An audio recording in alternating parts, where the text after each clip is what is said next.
Hello viewer, welcome back to our channel maths zone with VP. मैं संजीव कुमार आज आपको class 12 की इको बुक 2 की लास्ट चैप्टर भुगतान शेष की पार्ट 3 की जानकारी देता हूं। तो आइए स्टार्ट होते हैं अब। हाँ, तो आज की टॉपिक है भुगतान शेष खातों या भुगतान शेष आंकड़ों का माप, जिसे हम सिग्निफिकेंस ऑफ बीओपी अकाउंट्स और बीओपी डेटा कहते हैं। तो आइए इसकी डिटेल जानकारी प्राप्त करते हैं। भुगतान शेष खातों की अवधारणा तथा संरचना को समझने के बाद अब हम इन खातों के महत्व को निम्नलिखित अवलोकनों के रूप में लिख सकते हैं। तो जिसमें पहला पॉइंट है घरेलू अर्थव्यवस्था की वित्तीय स्थिति, जिसे हम financial status of the democratic economy कहते हैं। तो भुगतान शेष के खाते शेष विश्व की तुलना में घरेलू अर्थव्यवस्था की वित्तीय स्थिति को प्रकट करते हैं। उधार शेष विश्व पर निर्भरता को प्रकट करता है। यह घरेलू अर्थव्यवस्था के पिछड़ेपन यानी बैकवर्डनेस का सूचक है। तो जैसा कि हमने देखा कि घरेलू अर्थव्यवस्था की वित्तीय स्थिति के अंतर्गत हम भुगतान शेष को विश्व खाते की तुलना में घरेलू अर्थव्यवस्था की वित्तीय स्थिति को प्रकट करने को कहते हैं। ये उधार शेष जो होता है वो विश्व पर निर्भर करती है और ये घरेलू अर्थव्यवस्था के पिछड़ेपन का एक इंडिकेटर है। तो दूसरी पॉइंट विदेशों से प्राप्त शुद्ध कारक आय, जिसे हम net factor income from abroad बोलते हैं। तो ये भुगतान शेष के आंकड़े विदेशों से प्राप्त शुद्ध कारक आय की जानकारी प्रदान करते हैं। यह राष्ट्रीय आय का एक महत्वपूर्ण घटक। कहने का मतलब है विदेशों से शुद्ध कारक आय जो है ये राष्ट्रीय आय का एक बहुत ही इम्पोर्टेंट कंपोनेंट है। अब अगली पॉइंट निर्यात आयात, जिसे हम समग्र मांग का एक घटक बोलते हैं, यानी X minus M a component of AD. तो भुगतान शेष के खाते किसी देश के निर्यात तथा आयात को दिखाते हैं। हम जानते हैं शुद्ध निर्यात X माइनस M एडी घरेलू अर्थव्यवस्था में समग्र मांग का एक महत्वपूर्ण घटक है। अब इसी के अंतर्गत X माइनस M में वृद्धि का कारण एडी में वृद्धि होता है। यह घरेलू अर्थव्यवस्था में उत्पादन तथा रोजगार के स्तर को प्रत्यक्ष रूप से प्रभावित करता है, विशेषतया तब जब एडी की न्यूनता के कारण बेरोजगारी होती है। अगली पॉइंट हमारी बाजार संभाव्य है, यानी मार्केट पोटेंशियल।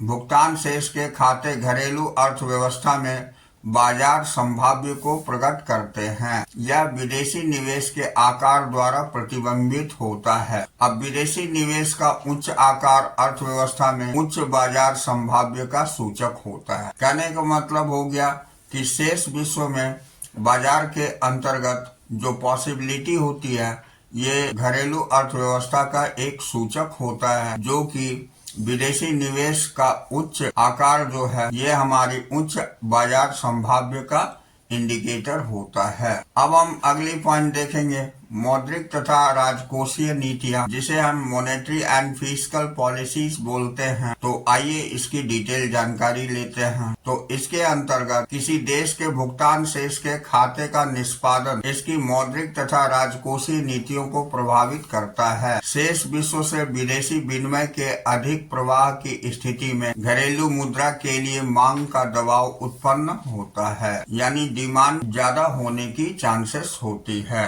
आरबीआई यानी भारतीय रिजर्व बैंक को अपनी मौद्रिक नीति के निर्माण में इसे शामिल करना होता है। इसी प्रकार घरेलू अर्थव्यवस्था में विदेशी निवेश का कम प्रभाव घरेलू अर्थव्यवस्था में कड़े कर नियमों यानी हार्ड टैक्स लॉ का सूचक है। सरकार को अपनी राजकोषीय नीति के निर्माण में इसे अवश्य शामिल करना चाहिए। अब हम संक्षेप में देखते हैं। तो भुगतान शेष के खाते या भुगतान शेष के आंकड़े शेष विश्व की तुलना में किसी देश की वित्तीय मजबूती यानी फाइनेंशियल स्ट्रेंथ को प्रतिबिंबित करते हैं। भारत जैसे कम विकसित देशों के लिए यह शेष विश्व के उधार की आवश्यकता के साथ साथ विदेशी निवेश की आवश्यकता को उजागर करता है। अब हम कुछ महत्वपूर्ण अंतर, सम वाइटल डिफरेंसेस बोलते हैं, तो आइए इसकी जानकारी लेते हैं। तो तालिका के अंतर्गत भुगतान शेष का चालू खाता बनाम भुगतान शेष की पूंजी खाता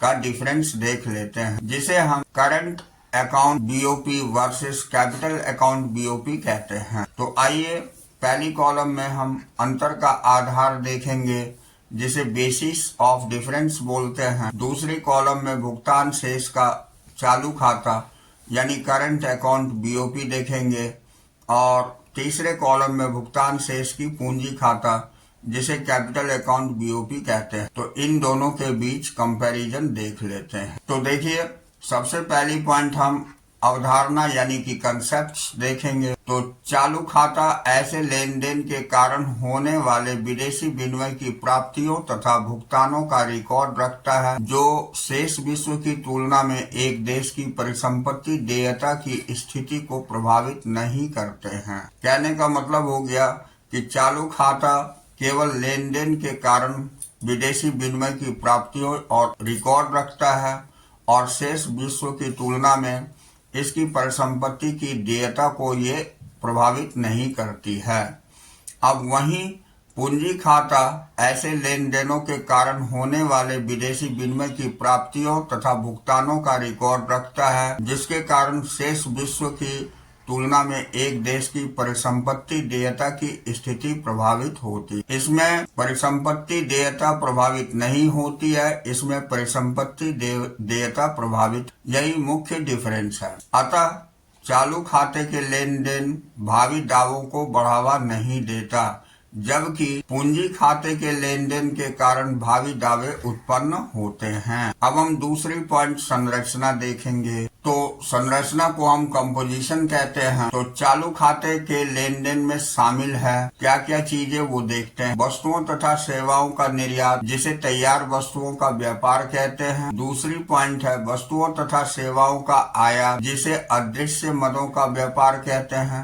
और तीसरी पॉइंट है चालू हस्तांतरण, यानी ये तीन चीजें शामिल होती है चालू खाता के लेन देन में। अब पूंजी खाते के लेन देन में शामिल है, पहली पॉइंट है उधार और विदेशी निवेश, ये मुख्य घटक होते हैं।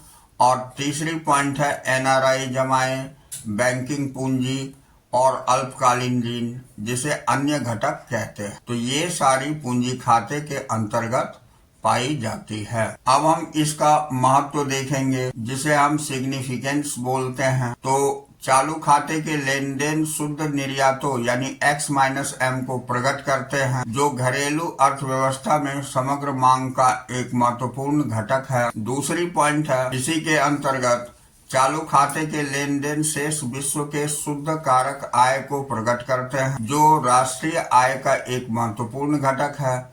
और तीसरी पॉइंट है समग्र मांग पर अपने प्रत्यक्ष प्रभाव के कारण चालू खाते के लेन देन घरेलू अर्थव्यवस्था में उत्पादन तथा रोजगार के स्तर को प्रभावित करते हैं। कहने का मतलब हो गया कि चालू खाते के लेन देन में सबसे पहले आयात निर्यात, जो महत्वपूर्ण घटक है, उसको व्यक्त करती है। दूसरा है चालू खाते के लेन देन में शेष विश्व से जो शुद्ध कारक आय को प्रकट करता है, जो कि ये भी एक महत्वपूर्ण घटक है। तीसरी समग्र मांग और प्रत्यक्ष प्रभाव के कारण जो चालू खाते में लेन देन होती है, वो घरेलू अर्थव्यवस्था में उत्पादन और रोजगार के स्तर को भी प्रभावित करता है। तो ये तीन इसके महत्व हैं। अब हम पूंजी खाते के महत्व देख लेते हैं। तो इसमें पहली पॉइंट है पूंजी खाते के लेन देन शेष विश्व से उधार को प्रकट करते हैं। यह घरेलू अर्थव्यवस्था के पिछड़ेपन का प्रतिबिंब सूचक है। कहने का मतलब हो गया कि जो भी शेष विश्व से लेन देन या उधार होती है, उसे हम पूंजी खाते के अंतर्गत रखते हैं, जो कि घरेलू अर्थव्यवस्था के पिछड़ेपन का सूचक होता है। अब दूसरी पॉइंट है पूंजी खाते के लेन देन घरेलू अर्थव्यवस्था में विदेशी निवेश को दिखाते हैं या घरेलू अर्थव्यवस्था में बाजार संभाव्य को प्रकट करते हैं। इसके साथ यह हमारी जीडीपी समृद्धि के लिए शेष विश्व पर निर्भरता को भी प्रकट करता है। तो इसका कहने का मतलब हो गया कि जो भी हमारी पूंजी खाते के लेन देन होते हैं, वो घरेलू अर्थव्यवस्था में विदेशी निवेश को प्रदर्शित करता है और ये घरेलू अर्थव्यवस्था में बाजार संभाव्य को भी प्रकट करता है, जो कि जीडीपी समृद्धि के लिए शेष विश्व पर डिपेंड होता है, उसे भी प्रकट करता है।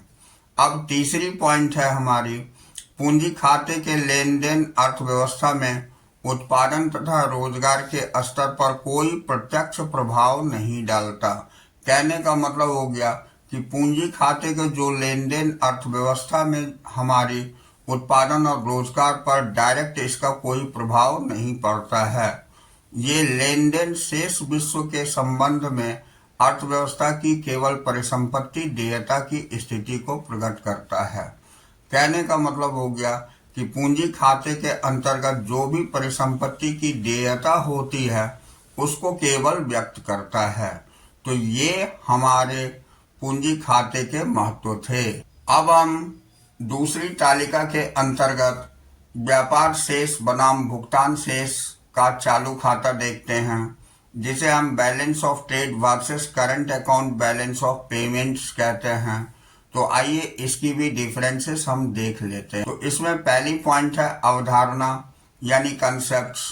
तो व्यापार शेष के अंतर्गत जिसे हम बैलेंस ऑफ ट्रेड कहते हैं, तो व्यापार शेष वह खाता है जो केवल वस्तुओं के आयात एवं निर्यात का रिकॉर्ड रखता है। कहने का मतलब आयात निर्यात दोनों ही चीजें रिकॉर्ड होती है हमारी व्यापार शेष के अंतर्गत, ये बैलेंस ऑफ ट्रेड कहलाती है। जबकि भुगतान शेष का चालू खाता जिसे हम current account balance of payment कहते हैं, इसके अंतर्गत भुगतान शेष का चालू खाता वह चालू खाता है जो वस्तुओं के आयात एवं निर्यात और सेवाओं के आयात एवं निर्यात तथा चालू हस्तांतरण का रिकॉर्ड रखता है।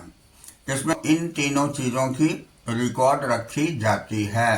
अब इसकी दूसरी पॉइंट है संरचना, जिसे हम कंपोजिशन बोलते हैं। यह दृश्य मदों के निर्यात और दृश्य मदों के आयात का अंतर होता है। यानी व्यापार शेष जो होता है वो दृश्य मदों के निर्यात और आयात दोनों का डिफरेंस कहलाता है, जबकि यह बाजार शेष और अदृश्य मदों के शेष का कुल जोड़ है।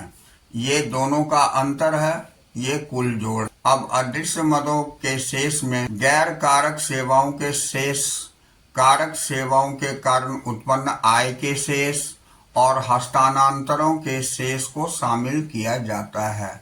इसके अंतर्गत इन तीन चीजों को शामिल किया जाता है। अब हम तीसरी पॉइंट पर आ जाते हैं। तो तीसरी पॉइंट है हमारी लेन देन की प्रकृति, जिसे हम नेचर ऑफ ट्रांजैक्शन कहते हैं। इससे भौतिक वस्तुओं से संबंधित लेन देन शामिल किए जाते हैं, जिन्हें सीमा रेखा को पार करते हुए देखा जा सकता है। कहने का मतलब हो गया इसके अंतर्गत जो भौतिक वस्तुएं होती है जिसका लेन देन शामिल किया जाता है वो सीमा रेखा से पार करते हुए देखा जा सकता है, ऐसी वस्तुएं। और इसके अंतर्गत इसमें भौतिक वस्तुओं से संबंधित अंतर्राष्ट्रीय लेन देन जिन्हें सीमा रेखा को पार करते हुए देखा जा सकता है, तथा सेवाओं से संबंधित अंतर्राष्ट्रीय लेन देन जिन्हें सीमा रेखा को पार करते हुए नहीं देखा जा सकता है, दोनों ही शामिल किए जाते हैं। तो ये हमारी दोनों के बीच में डिफरेंस थी। किसके किसके बीच? तो ये व्यापार शेष और भुगतान शेष का चालू खाता के बीच का डिफरेंस। अगली तालिका में हम देखेंगे भुगतान शेष बनाम व्यापार शेष का अंतर, जिसे हम balance of payment versus balance of trade कहते हैं। तो आइए इसका अंतर देख लेते हैं। तो पहली पॉइंट अवधारणा है, जिसे हम कंसेप्ट बोलते हैं। तो भुगतान शेष के अंतर्गत भुगतान शेष एक देश के शेष विश्व के साथ हुए सभी आर्थिक सौदों का संक्षिप्त विवरण है, जबकि व्यापार शेष दृश्य निर्यात यानी एक्स तथा दृश्य आयात यानी एम के बीच का अंतर है। दूसरी पॉइंट होती है लेन देन की प्रकृति, जिसे हम नेचर ऑफ ट्रांजैक्शन बोलते हैं। तो यह वस्तुओं तथा सेवाओं से संबंधित लेन देन को रिकॉर्ड करता है, जबकि व्यापार शेष के अंतर्गत यह केवल वस्तुओं से संबंधित लेन देन का रिकॉर्ड करता है।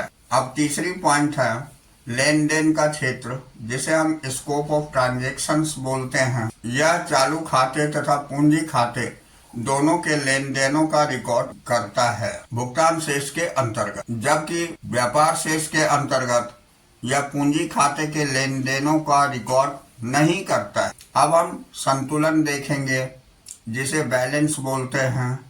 तो भुगतान शेष के अंतर्गत भुगतान शेष सदैव संतुलित होता है जब इसमें भारतीय रिजर्व बैंक आरबीआई के कोष प्रकट नहीं किए जाते हैं, और ये व्यापार शेष के अंतर्गत यह या तो धनात्मक x is greater than m होता है या ऋणात्मक जब x लेस देन m होता है। यह केवल तब संतुलित होता है जब x is equal to m, यानी आयात और निर्यात दोनों बराबर होती है।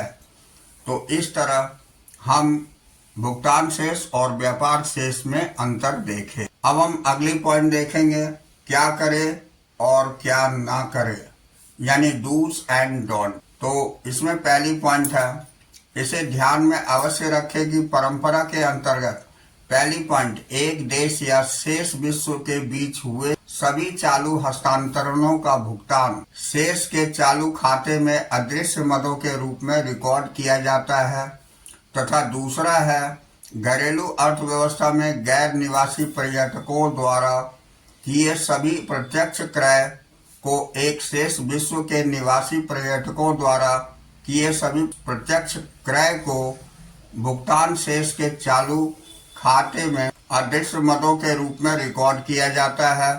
अतः शेष विश्व को दिए गए या शेष विश्व से प्राप्त दान या अनुदान आर्थिक सहायता को भुगतान शेष के चालू खाते में अदृश्य मदों के रूप में रिकॉर्ड किया जाता है। अब दूसरी पॉइंट, भुगतान शेष लेखांकन में मूल सिद्धांत को कभी अनदेखा ना करें कि विदेशी विनिमय की सभी प्राप्तियां, जिसमें आय, राजस्व, हस्तांतरणों एवं उधार के माध्यम का धनात्मक मदों के रूप में रिकॉर्ड किया जाता है, जबकि विदेशी विनिमय के सभी भुगतानों का ऋणात्मक मदों के रूप में रिकॉर्ड किया जाता है। अब शेष का अनुमान प्राप्तियों यानी प्लस मदों तथा भुगतानों यानी माइनस मदों के बीच के अंतर के रूप में लगाया जाता है। तो ये दोनों पॉइंट ध्यान देने की है, इसे ध्यान में रखेंगे। अब इसी के अंतर्गत तीसरी पॉइंट हम देखते हैं,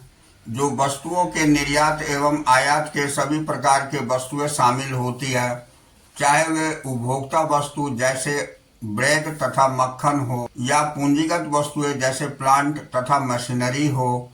तो वस्तुओं के निर्यात एवं आयात के कारण उत्पन्न शेष को व्यापार शेष यानी ट्रेड बैलेंस कहा जाता है। यह भुगतान शेष के चालू खाते का एक तत्व है, यानी एलिमेंट। अब पूंजीगत वस्तुओं जैसे प्लांट एवं मशीनरी के निर्यात एवं आयात को कभी भी भुगतान शेष के पूंजी खाते का एक तत्व नहीं मानना चाहिए। अब अगली पॉइंट, भुगतान शेष के पूंजी खाते से संबंधित मौद्रिक लेन देन में एक देश से दूसरे देश को किए वस्तुओं तथा सेवाओं के संचलन को शामिल नहीं किया जाता है। ये लेन देन निम्न कारणों से उत्पन्न होते हैं। तो पहली पॉइंट है, भौतिक परिसंपत्तियों का स्वामित्व एक देश से दूसरे देश को हस्तांतरित किया जाता है। एक देश से दूसरे देश को इन परिसंपत्तियों के संचलन के बिना। दूसरी पॉइंट, वित्तीय परिसंपत्तियों यानी स्टॉक एंड बॉन्ड का स्वामित्व एक देश से दूसरे देश को हस्तांतरित किया जाता है।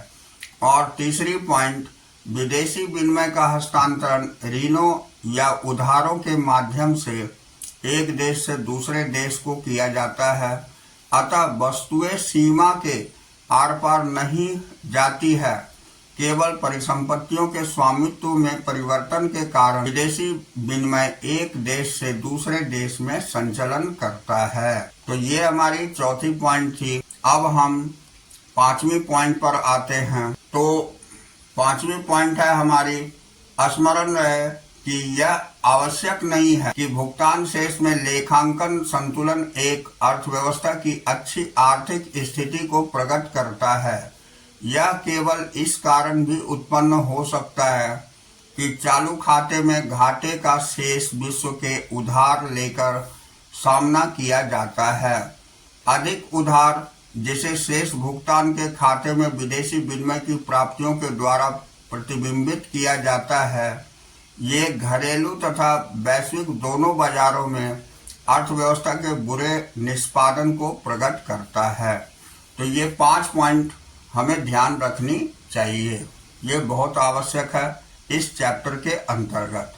अब हम योग्यता खंड देख लेते हैं, जिसके अंतर्गत बहुत ही इम्पोर्टेंट सारे पॉइंट्स हैं, इसकी जानकारी ले लेते हैं। तो ये हमारी योग्यता खंड एबिलिटी जोन है। इसमें पहली पॉइंट है, भुगतान शेष में असंतुलन के क्या कारण हैं, यानी what causes disequilibrium in BOP. तो आइए इसकी जानकारी लेते हैं। तो भुगतान शेष में असंतुलन के कई कारण हैं, जिन्हें मोटे तौर पर 3 श्रेणियों में बांटा जाता है। पहला होता है आर्थिक कारण, दूसरा होता है राजनीतिक कारण और तीसरा होता है सामाजिक कारक। तो इसका विस्तृत वर्णन नीचे दिए गए हैं। तो पहला हम आर्थिक कारक देखते हैं, जिसे इकोनॉमिक फैक्टर बोलते हैं। तो आइए इसकी जानकारी लेते हैं। तो इसमें पहली पॉइंट है, सरकार द्वारा विकास पर अत्यधिक खर्च, यानी ह्यूज डेवलपमेंट एक्सपेंडिचर करने से बड़े पैमाने पर आयात किए जाते हैं। फलस्वरूप भुगतान शेष में घाटे का असंतुलन उत्पन्न हो जाता है। दूसरा कारण है मंदी या अविस्फीति या पुनरुत्थान तथा तेजी के रूप में व्यापार चक्रों यानी बिजनेस साइकिल का चलना, यानी तेजी के समय देश से बड़ी मात्रा में निर्यात किए जाते हैं। फलस्वरूप भुगतान शेष में बचत का असंतुलन पैदा हो जाता है। अब तीसरी पॉइंट है, घरेलू बाजार में मुद्रास्फीति की ऊंची दर, जिसे हाई रेट ऑफ इन्फ्लेशन बोलते हैं। तो इसके कारण बड़ी मात्रा में आवश्यक वस्तुओं का आयात करना पड़ता है। इसके कारण भुगतान शेष में घाटे का असंतुलन पैदा हो जाता है। अब चौथी पॉइंट है हमारी आयात प्रतिस्थापनों का विकास, जिसे हम डेवलपमेंट ऑफ इंपोर्ट सब्स्टिट्यूट बोलते हैं। इसके फलस्वरूप आयातों में कमी हो जाती है तथा साथ ही भुगतान शेष के घाटे के स्थान पर भुगतान शेष में बचत होने लगती है। पांचवी पॉइंट, तकनीकी तथा प्रबंधकीय नव परिवर्तनों के कारण व्यापार करने वाले देशों की लागत संरचना में परिवर्तन, जिसे हम change in cost structure of trading partners कहते हैं, ये होता है। अब लागत ढांचे में अनुकूल परिवर्तन होने से निर्यातों को बढ़ावा मिलता है और इसके कारण भुगतान शेष में बचत का असंतुलन पैदा होता है। तो ये सारे हमारे आर्थिक कारक थे। अब हम राजनीतिक कारक देखते हैं। तो राजनीतिक कारक, जिसे पॉलिटिकल फैक्टर बोलते हैं, तो आइए इसकी जानकारी प्राप्त करते हैं।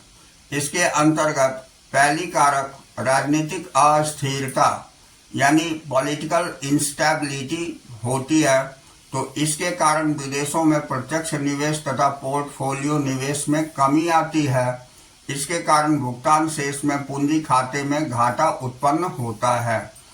दूसरी पॉइंट, आयात शुल्कों में भारी कमी, जैसे सरकार को लोकप्रियतावादी नीतियां यानी पॉपुलिज्म पॉलिसीज कहलाती है। इसके कारण आयातों को प्रोत्साहन प्राप्त होता है तथा चालू खाते में घाटे की वृद्धि होती है। अब हम सामाजिक कारक, जिसे सोशल फैक्टर्स बोलते हैं, तो इसकी जानकारी ले लेते हैं। तो पहली पॉइंट है रुचियों तथा प्राथमिकताओं में परिवर्तन, जिसे हम change in tests and preferences बोलते हैं। तो इसके कारण अंतर्राष्ट्रीय बाजार में मांग का स्वरूप भी बदल जाता है। अनुकूल परिवर्तन निर्यातों को प्रोत्साहित कर सकते हैं, जबकि प्रतिकूल परिवर्तन के कारण आयातों में वृद्धि हो सकती है। निर्यातों में वृद्धि के कारण चालू खाता बचत का होता है और आयातों में वृद्धि के कारण चालू खाते घाटे का होता है। अब इसकी अगली पॉइंट है सीमा रेखा के पार पूर्वाग्रह यानी क्रॉस बॉर्डर प्रीजुडिसेस। तो कई बार देशों जैसे भारत तथा पाकिस्तान को आयात के महंगे स्रोतों तथा कम लाभदायक निर्यात क्षेत्रों में परिवर्तित होने के लिए विवश कर देते हैं। ऐसी स्थिति में अर्थव्यवस्था को भुगतान शेष के घाटे वाले असंतुलन का सामना करना पड़ता है। तो इस तरह हम इसके अंतर्गत 3 कारक की जानकारी प्राप्त की। अब हम अगली पॉइंट भुगतान शेष यानी लेखांकन संदर्भ एवं व्यवहारिक संदर्भ देखेंगे, जिसे बैलेंस ऑफ पेमेंट BOP ये accounting sense and operational sense कहते हैं। तो आइए इसकी डिटेल जानकारी प्राप्त करते हैं। तो लेखांकन संदर्भ और व्यवहारिक संदर्भ में भुगतान शेष की धारणा को निम्नलिखित उदाहरण द्वारा समझा जा सकता है। तो आइए उदाहरण देखते हैं। तो निम्नलिखित तालिका में दिए आंकड़ों को ध्यान से देखेंगे। तो यहाँ हमारी तालिका के अंतर्गत भुगतान शेष दिखाया गया है, जिसे हम बैलेंस ऑफ पेमेंट कहते हैं। तो इसमें कुछ परिसंपत्तियां लेनदारी है और इधर दायित्व यानी देनदारी है, जो कि करोड़ रुपए में दिखाई गई है। तो पहला पॉइंट दिखाया गया है वस्तुओं का निर्यात, जो 550 करोड़ है, और दायित्व के अंतर्गत पहली पॉइंट वस्तुओं का आयात, जो 800 करोड़ है।